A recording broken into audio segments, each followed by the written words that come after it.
మాజీ మంత్రి బాలినేని శ్రీనివాసరెడ్డి రాజీనామా ఆంధ్ర రాజకీయాలలో పెను దుమారం లేపుతున్నాయి. ఉన్నట్లుండి బాలినేని ఎందుకు వైఎస్ఆర్సీపీకి రాజీనామా చేసినట్టు? బాలినేనికి వైసీపీలో భవిష్యత్తు లేదని గ్రహించడం, బాలినేని రాజకీయ భవిష్యత్తు ఎటువైపు? జనసేన వైపే లేకపోతే టీడీపీ వైపే?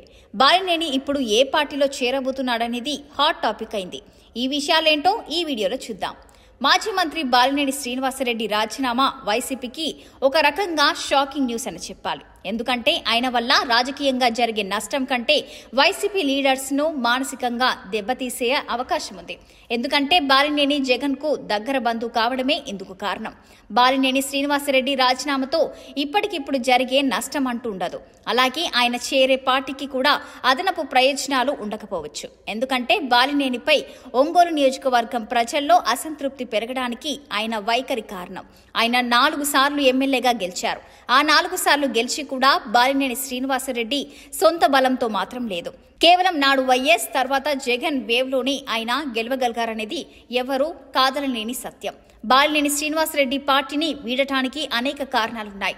అయితే ఆయన గత కొంతకాలం నుంచి పార్టీ హైకమాండ్ పట్ల అసంతృప్తితో ఉన్నారు.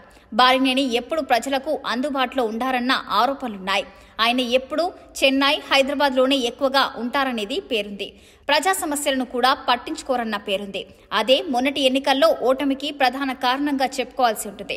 వైఎస్ పీసీసీ చీఫ్ గా ఉన్నప్పుడు బాలినేనిని దగ్గర తీశారు. ఆయనకు జిల్లా యూత్ కాంగ్రెస్ అధ్యక్ష బాధ్యతలను అప్పగించారు. ఆయన తండ్రికి పీడీసీసీ బ్యాంకు చైర్మన్ పదవి ఇచ్చారు. అలా రాజకీయాల్లోకి వచ్చిన బాలినేని కుటుంబం రాజకీయంగా ఎదగడానికి ప్రధాన కారణం వైఎస్ కుటుంబమని ప్రత్యేకంగా చెప్పాల్సిన పనిలేదు. ఎందుకంటే ప్రకాశం జిల్లా రాజకీయాలు తెలిసిన వారందరికీ అది తెలుసు. బాలినేనితో సమకాలికులుగా కాకుమాను రాజశేఖర్, మంత్రి శ్రీనివాసరావు వంటి నాడు యువ నేతలు పోటీపడినా కేవలం వైఎస్ కుటుంబంతో బాంధవ్యం, సామాజిక వర్గం ఆయనకు అండగా నిలిచిందనడంలో ఎలాంటి అతిశయోక్తి లేదు. తాను జగన్ తీసుకున్న నిర్ణయాలను వ్యతిరేకించానంటున్న బాలినేని శ్రీనివాసరెడ్డి తొలి 2.5 ఏళ్లు మంత్రివర్గంలో ఉన్నప్పుడు ఎందుకు పెదవిప్పలేదన్న సమాధానానికి ఆయన నుంచి సమాధానం రాకపోవచ్చు. జగన్ 2వ విడత మంత్రివర్గ విస్తరణ చేపట్టినప్పుడు బాలినేనిని కూడా కేబినెట్ నుంచి పక్కన పెట్టారు. ఆయననే కాదు, పేర్ని నాని, కొడాలి నాని వంటి సమర్థులైన నేతలను కూడా తప్పించారు. అయినా బాలినేని మాత్రం నాటి నుంచి అసంతృప్తితో రగిలిపోతున్నారు. వైసీపీని తన సొంత పార్టీగా భావించి తన మంత్రి పదవి పదిలం అని భావించిన బాలినేనికి నాడు జగన్ ఊహించని షాక్ ఇచ్చారు. మరోవైపు మొన్నటి ఎన్నికలలో ముంగుంట శ్రీనివాసరెడ్డికి టికెట్ ఇవ్వమని బాలినేని శ్రీనివాసరెడ్డి పట్టుబడ్డారు. కానీ జగన్ ఆయన ఢిల్లీ లిక్కర్ స్కామ్ కేసులో ఉండడంతో టికెట్ ఇవ్వకుండా చెవిరెడ్డి భాస్కర్ రెడ్డి తీసుకొచ్చారు. మంత్రిగా ఆదిమూలం సురేష్ ను కంటిన్యూ చేయడం, తనకు బంధువుగా ఉండి శత్రువుగా మారిన వైవి సుబ్బారెడ్డికి పార్టీ బాధ్యతలను అప్పగించుకోవడమే కాకుండా ఆయనకు టీటీడీ చైర్మన్ పదవి, రాజ్యసభ పదవి ఇవ్వడం కూడా బాలినేని కినుక వహించడానికి ఒక కారణం. మరోవైపు బాలినేని శ్రీనివాసరెడ్డి పార్టీ మారడానికి ప్రధాన కారణం నియోజకవర్గాల పునర్విభజన. ఒంగోలులో తాను గెలవాలంటే కాపు సామాజిక వర్గీయుల మద్దతు అవసరం. ఆయన రాజీనామాకు చెప్పే కారణాలన్నీ అందరూ నేతలకు జరిగేవి. మొన్నటి ఎన్నికలలో హేమీలు ఓడిపోయిన విషయం బాలినేని విమర్శించినట్లన్నారు. వైసీపీలో ఉంటే కాపులు మద్దతివ్వరన్న భయం బాలినేనిలో ఉండవచ్చు.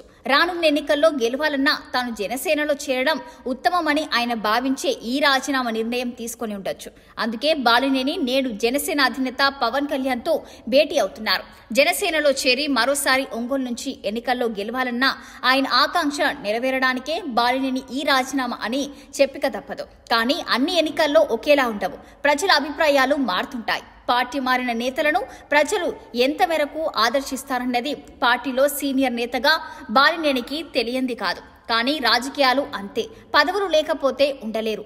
అధికారం కోల్పోతే అరక్షణం కూడా ఆ పార్టీలో ఉండని నేతల్లో బాలినేని కూడా చేరిపోయారు. జగన్ కష్టకాలంలో అండగా ఉండాల్సిన సమయంలో బాలినేని పార్టీని వీడడం కూడా సొంత సామాజిక వర్గం నుంచి ఆయనకు మద్దతు లభించకపోవచ్చు.